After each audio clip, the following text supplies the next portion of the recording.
दो आकृति हमें दिखाई देगी। ये भी चतुर्भुज है क्योंकि चार भुजाओं से बनी हुई आकृति है। ये भी चतुर्भुज है, ये भी चार भुजाओं से बनी हुई आकृति है ना, दोनों चतुर्भुज है। क्योंकि संध्या इसका नाम क्या रखा है? आयत। और इसका नाम क्या रखा है? बुलबुल वर्ग। इसको वर्ग कहा है और इसको आयत कहा है। अब इसको आयत चार भुजा से बनी हुई आकृति, ये भी चार भुजा से, चार रेखाखंड का उपयोग हुआ इसके अंदर और चार रेखाखंड का इसमें भी उपयोग हुआ। इसको बोला है आयत क्योंकि इसमें चारों भुजा बराबर नहीं है, आमने सामने की केवल दो भुजा बराबर है और चारों ही कोण कैसे बन रहे हैं? समकोण बन रहे हैं। 90 डिग्री के, 90 डिग्री के, 90 अंश के कोण बन रहे हैं और इसकी चारों भुजा बराबर है और इसमें भी कोण समकोण बन रहे हैं चारों, है ना। इसलिए इसको वर्ग कहा क्योंकि चारों भुजा बराबर है। इसको आयत कहा है कि इसमें आमने सामने की केवल दो, चारों भुजा बराबर नहीं है। ठीक है, अब हमको ये समझना है कि जब इसको परिमाप, इसका परिमाप किसे कहते हैं और क्षेत्रफल किसे कहते हैं। जब हम परिमाप निकालेंगे, है ना, हम किसी मैदान का परिमाप निकालेंगे, किसी मैदान का क्षेत्रफल निकालेंगे, है ना, या किसी खेत का क्षेत्रफल निकालेंगे, खेत का परिमाप निकालेंगे, तो हमको पहले समझना होगा कि परिमाप कहता किसे है ना, क्षेत्रफल कहते किसको। जैसे ये वर्ग है ना। अब ये वर्ग में अपन देखते हैं कि ये यहाँ से यहाँ तक इसकी 10 सेंटीमीटर लंबाई है, एक भुजा। अब ये भुजा वर्ग है तो ये भुजा 10 सेंटीमीटर की कितनी होगी और ये कितनी होगी बुलबुल? ये भी 10 सेंटीमीटर और ये कितनी होगी? ये भी 10 सेंटीमीटर, है ना। अब अपन यहाँ से चल देखते हैं तो ये 10 सेंटीमीटर होगा वेदिका और फिर 10 हो गए, कितने हो गए? और फिर 10 हो गए, कितने हो गए? और फिर हो गए 10, 40 सेंटीमीटर हो गए।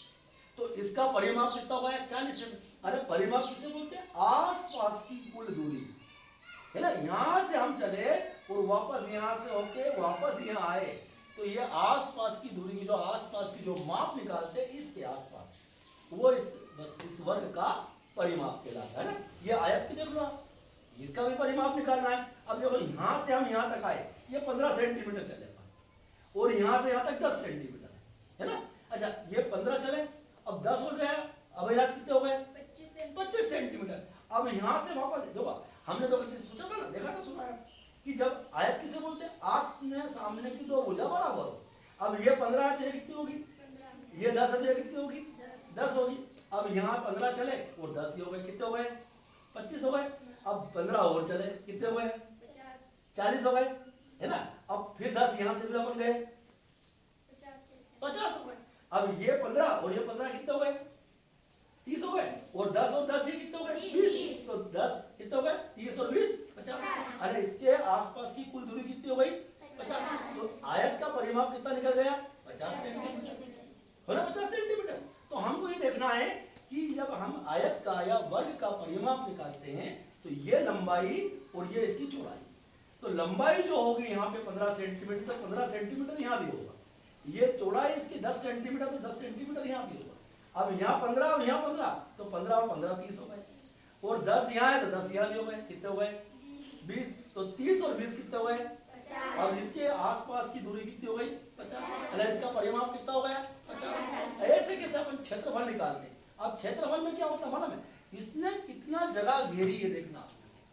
ये वर्ग है तो इसने कितनी जगह घेरी, ये जो घेरी हुई जगह है इसके माप जो निकालते हैं वो इस वस्तु का क्षेत्रफल हो जाएगा। अब इसके अलग अलग सूत्र है हमारे सामने आएंगे, है ना। वर्ग का क्षेत्रफल निकालेंगे अपन तो इसके लिए सूत्र अलग आएगा, है ना।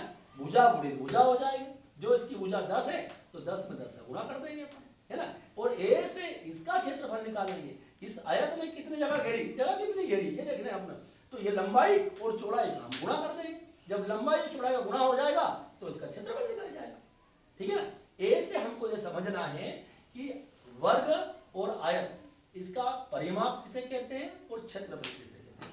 परिमाप आसपास की कुल दूरी परिमाप हो गया और क्षेत्रफल इसने कितनी जगह कितना स्थान घेरा वो इस वस्तु का इस जगह का क्षेत्रफल हो जाएगा, ठीक है ना।